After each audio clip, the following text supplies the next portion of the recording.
Hi எல்லோரும் எப்படி இருக்கீங்க? வீட்டுக்கு தேவையான பழம், காய்கறி, பூ எல்லாமே வந்துட்டு வார சந்தை இங்கே வெள்ளிக்கிழமை போடுவாங்க. அதில் போய்ட்டு வாங்கி ஃபில் பண்ணி வச்சுருவேன்.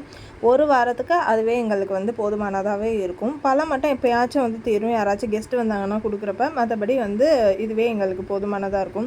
இந்த டெய்லி போயிட்டு பழம், காய்கறியெல்லாம் வாங்குகிற பழக்கமே நம்மளுக்கு கிடையாது. நம்ம எழுந்திரிக்கிறதே 7 மணியாக இருக்கும். அப்போ போய்ட்டு நம்ம இந்த வாங்கிட்டு அதுக்கப்புறம் நம்ம ஒர்க்குக்கு கிளம்புறதெல்லாம் ஆகாத செயல்.